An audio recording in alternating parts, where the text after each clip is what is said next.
Once upon a time, far, far away, a wicked goblin made a strange magic mirror. This mirror did not show beautiful things. It only showed ugly and bad things. If you looked in it, a kind face looked mean, and a beautiful landscape looked like boiled spinach. One day, the mirror broke. It shattered into millions of tiny pieces. These pieces flew around the world. If a tiny piece of glass flew into someone's eye, they would only see the bad in everything. This is the story of two children and the pieces of that glass. In a large city, two children lived next door to each other. Their homes were so close that the roofs touched. One was a boy named Kai, and the other was a girl named Gerda. They were not brother and sister, but they loved each other just as much. Between their houses, they had a small garden with wooden boxes where they grew roses. Look, Kai, the roses are blooming today. They are so red and beautiful. They are beautiful, Gerda, Gerta. Let's sit here and sing our favorite song. They held hands and sang. They were happy. Summer was warm and the world was kind. But then winter came. One day, while they were looking at a picture book, Kai suddenly cried out. Ouch! Something struck my heart, and now something is in my eye. Let me look, Kai. Gerda looked into his eye, but she saw nothing. It was the tiny piece of the magic mirror. It had gone into his eye and his heart. Don't touch me! It's gone now! Why are you crying? You look ugly when you cry, and look at that rose. It is crooked. Kai kicked the flower box and ran inside. From that day on, Kai was different. His heart was turning into ice.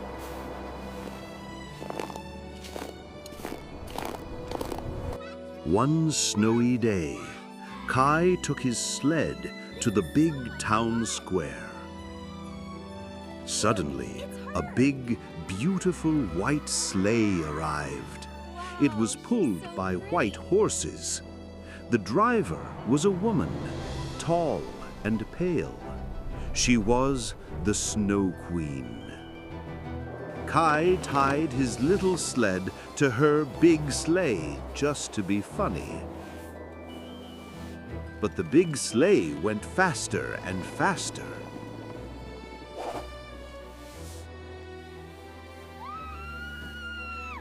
Whoa! Stop! Stop! They flew out of the city gates. The snow swirled around them. The woman turned and looked at Kai. She smiled. Are you cold, little boy? Come inside my bearskin coat. She wrapped him in her coat.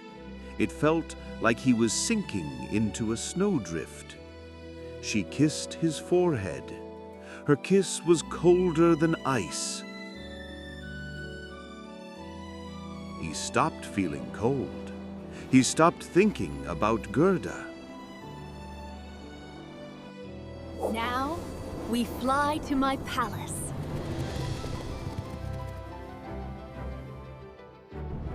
And they flew up into the black clouds, heading north. Back at home, Gerda cried. Kai did not come back. Spring arrived. Gerda put on her red shoes and went to the river. River, Please tell me, did you take my playmate?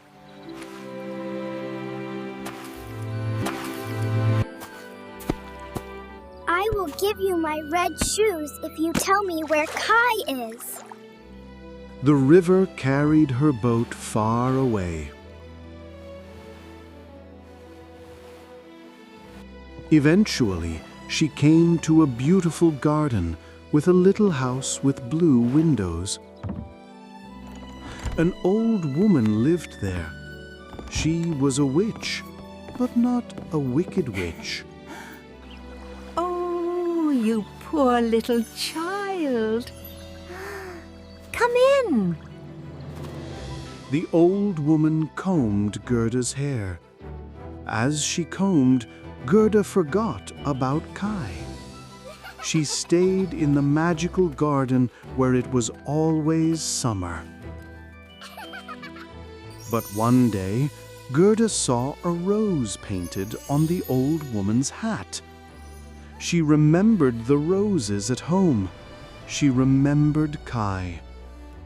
Gerda pushed the gate open. Outside, it was winter. Oh, my poor, tired feet. I must find him. Gerda walked until she met a big crow hopping in the snow. I saw a boy. He was with the princess. He was very smart and handsome. That must be Kai. Please, take me to him. The crow led Gerda to a great palace. They snuck inside at night. They went into the bedroom where the prince and princess were sleeping. Kai? It was not Kai. Gerda started to cry. The prince and princess woke up. They were very kind. They gave her warm clothes and a golden carriage to travel in.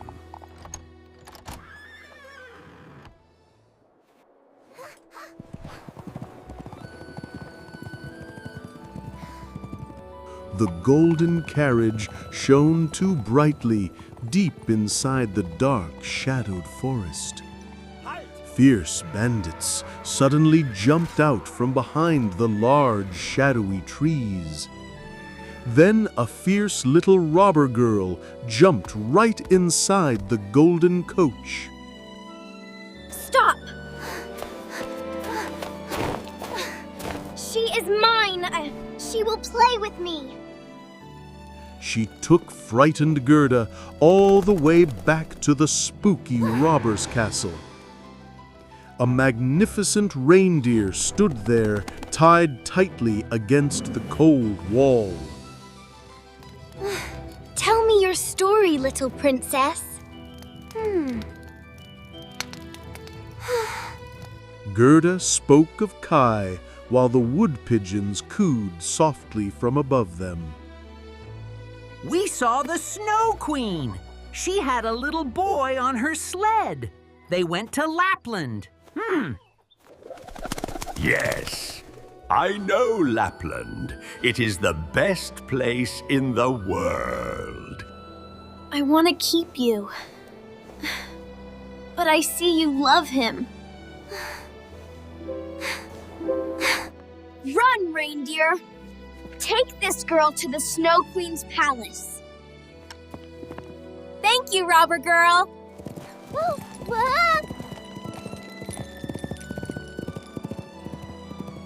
Together, they ran swiftly under the magical glow of the northern lights. They stopped at a tiny, low hut where a wise Lapp woman lived alone. You must go to the Finn woman. She knows the Snow Queen's secrets. The brave reindeer ran another 100 miles through the cold snow. They reached the Finn woman's house, which was sweltering hot inside. Please give Gerda a magic potion. Give her the strength of 12 men. Strength of 12 men? That will not help. She is an innocent child. That is the only magic that can melt the ice.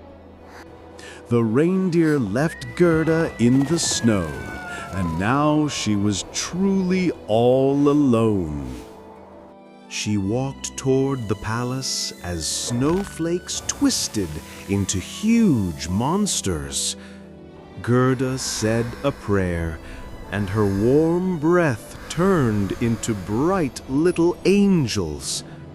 The brave little angels fought fiercely against the scary snow monsters. Protected by angels, Gerda walked safely into the Snow Queen's palace. Inside the great hall, it was vast, terribly empty, and freezing cold. In the middle sat Kai, who was now almost black and blue with the cold. He was arranging pieces of ice, trying hard to spell the word eternity. Kai! Little Kai! I found you! She threw her warm arms around him, but Kai sat still and stiff as ice. Kai looked at her sad face and finally started to feel something warm. Gerda? Is it you?